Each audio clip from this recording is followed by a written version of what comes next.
इस देश में लोकतंत्र तो है, लेकिन वाकई में क्या स्वतंत्रता है? सवाल इस बात का है आज। पिछले 2021 से 2026 तक लगभग 90 स्टूडेंट्स ने आत्महत्या की है। और इसी के साथ पिछले 40 दिनों में 20 स्टूडेंट्स ने आत्महत्या करी है। पूरा जंतर मंतर का जो आंदोलन है ये पिछले 1 महीने से ज्यादा से चल रहा था। Thank you, Speaker, sir, for giving me an opportunity to speak in the Public Examination Prevention of Unfair Means Amendment. जैसे सुप्रिया जी ने कहा कि 2024 में यह बिल संसद में आ चुका है और आज यहाँ पे अमेंडमेंट हो रहा है। 2024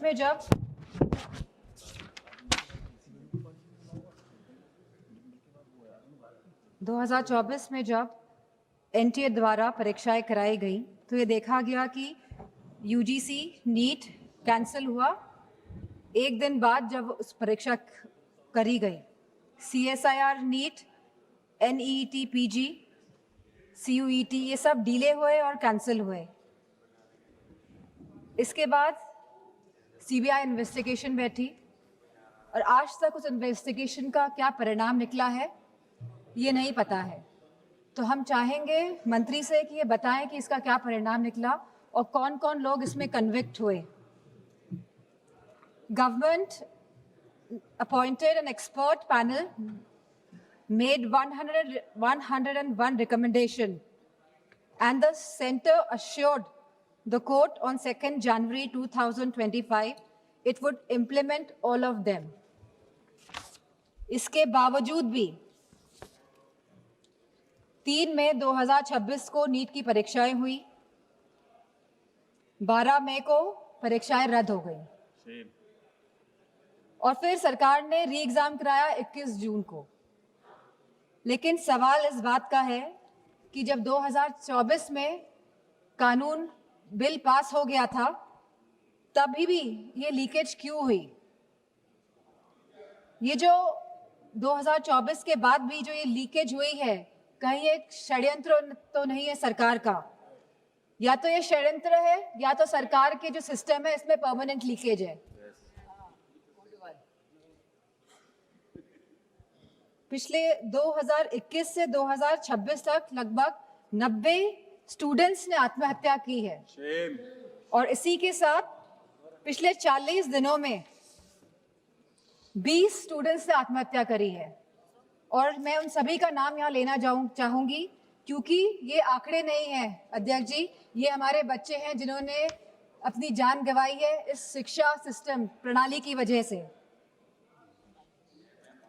इनका नाम है चंचल भारती जी, जो ये अब हमारे बीच में नहीं रहे हैं बच्चे, ऋतिक मिश्रा जी, प्रदीप कुमार जी, आकांक्षा चतुर्वेदी जी, शेख सना जी, S Gopika ji, C Vidyanand ji, Simran, are रोशनी, सुशील ढांगे, सिद्धार्थ हेगड़े, अनु कीरथना, भाग्यश्री, अनिष्का पांडे, उमेश माली, रेनू मीना, रिया कुमारी थापा, शिवानी यादव, रीमा बेगम, मैथिली अशोक सोनावने।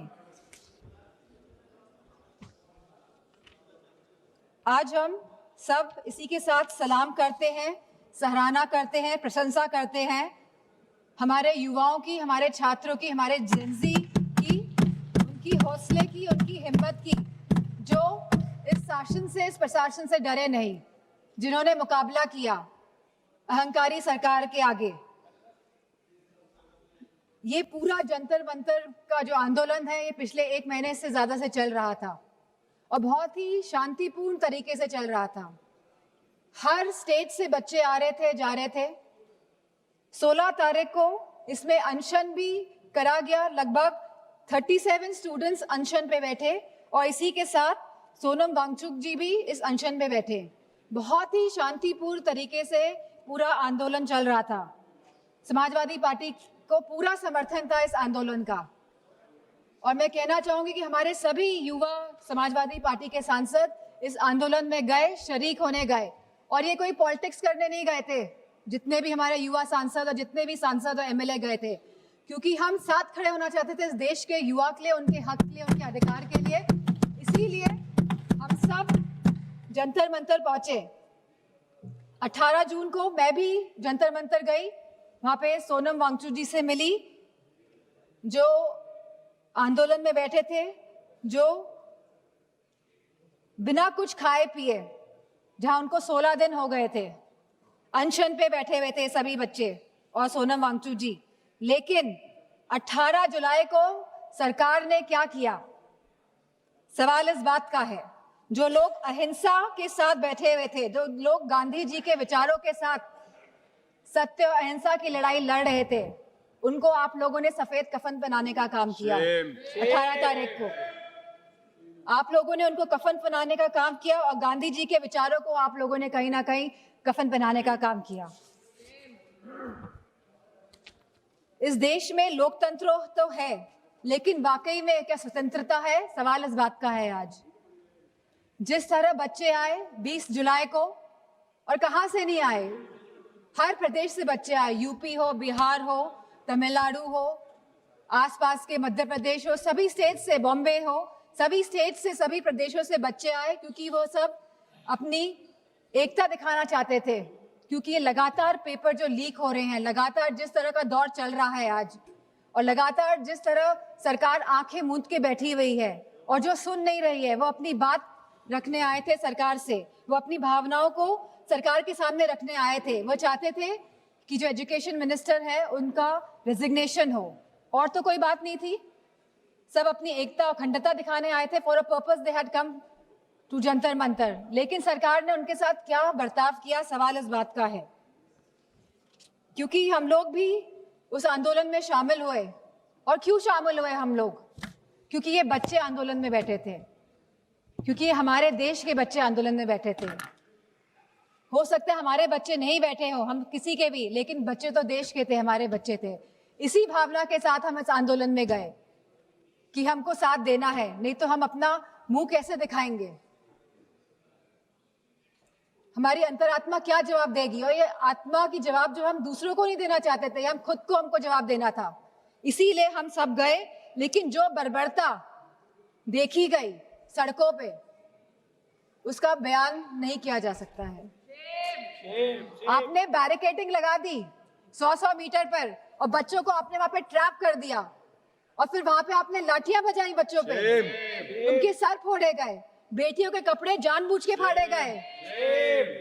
ये सरकार जो बेटियों की बात करती है, आपने बेटियों के कपड़े फाड़े, आपने कील लगी वाले डंडों से बच्चों के सर फोड़े, वहां पे आपने पैलेट गन चलाई, आपने बिहार में AK-47 का प्रयोग किया।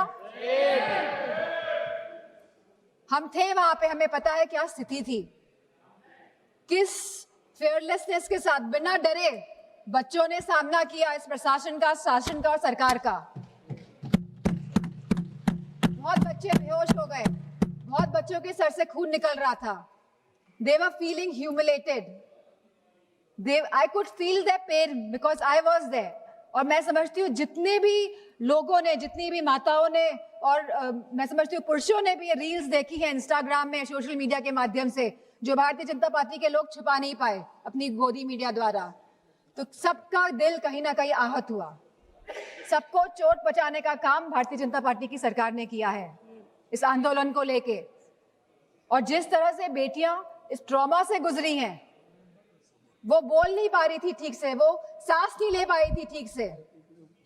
जिस तरह से आपने छातियों पे बच्चों का वार किया है, मैं समझती हूँ कहीं ना कहीं आप सबके आगे तो आएगा ही है, कोई भूलने वाला है नहीं। यहाँ पे लोग इमरजेंसी की बात करते हैं, 50 साल पहले इमरजेंसी लगी थी और आज भी इमरजेंसी की बात होती है। लेकिन इमरजेंसी अगर वाकई में आप लोगों को देखनी थी तो आप आते हो सड़कों में, देखते कि इमरजेंसी क्या होती है। जहाँ बच्चे खून पसीना बहा रहे थे सड़कों पे, वहां पे आप सब लोग बहुत ही महफूज तरीके से बैठे हुए थे संसद के अंदर। और यहाँ पे बहुत सारे सांसद जो पता नहीं क्या क्या बयान दे रहे हैं बच्चों के लिए, अभद्र भाषा का प्रयोग कर रहे हैं। और साथ में एक सांसद तो आए थे, कह रहे थे कि बहुत ही अराजक तत्व थे। क्या आप हमारे बच्चों को अब अराजक तत्व कहेंगे?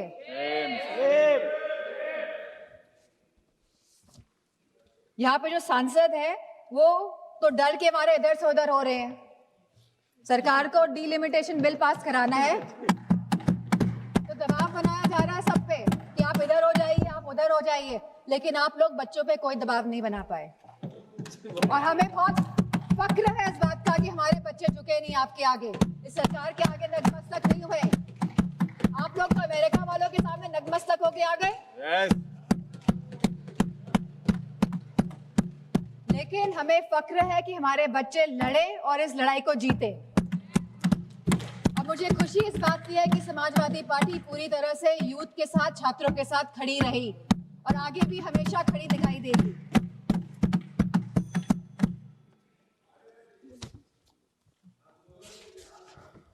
अगर कोई रूल्स और रेगुलेशंस लाने ही है तो ये जो सांसद लोग इधर से संसद के अंदर जो सांसद लोग चाहे लोकसभा और राज्यसभा और इधर से उधर भटक रहे हैं, इसके लिए कोई रूल लेकर आइए, क्योंकि कहीं ना कहीं ये लोकतंत्र को क्षति पहुंचाने का काम कर रहे हैं। और आज जिन बच्चों का खून बहा है, जो बच्चे आहत हुए हैं, जिन बच्चों के साथ बहुत ही गंदा व्यवहार किया गया है सरकार द्वारा, चाहे वो बीजेपी के सभी सांसद हो, चाहे उनके अलायंस पार्टनर हो, सारे लोग ये जिम्मेदार हैं। अध्यक्ष जी, आप सभी को मैं कहना चाहूंगी, अपनी बात को खत्म करना चाहूंगी कि you have ripped the youth of the country of his dignity, respects and rights, but I also salute the youth of the country for they didn't let go of anything. They stayed, they stood, they fought all together. And I have huge love and respect for the children of my country. And इन्हीं शब्दों के साथ मैं सरकार से कहना चाहूंगी, with sincerity and with resolve, transformation is imminent. आप रोक नहीं सकते हैं ट्रांसफॉर्मेशन को, अगर आपके अंदर सिंसियरिटी है और अगर आपके अंदर ये रेजोल्यूशन है। लेकिन आपके अंदर क्या है ये तो आप ही जानते हैं। मैं चाहूंगी कि होम मिनिस्टर आके जवाब दे, जो हमारे बच्चों के साथ बर्बरता की गई। आज आप भारत को एक डेमोक्रेटिक कंट्री कहते हैं, लेकिन जिस तरह आपने मारा, पीटा और आज भी आप चिन्हित करने का काम कर रहे हैं, तो मैं चाहूंगी कि होम मिनिस्टर आए और इस बात का जवाब दे कि आखिरकार दिल्ली की सड़कों में इतने बड़े आंदोलन में जहां सभी बच्चे थे, निहत्थे थे, अहिंसा के भाव के साथ आए थे, बिना किसी अस्त्र और शस्त्र के, आप लोगों ने इतना हिंसा का प्रयोग क्यों किया। इसी के साथ मैं अपनी बात को समाप्त माननीय श्री अरुण भारती जी।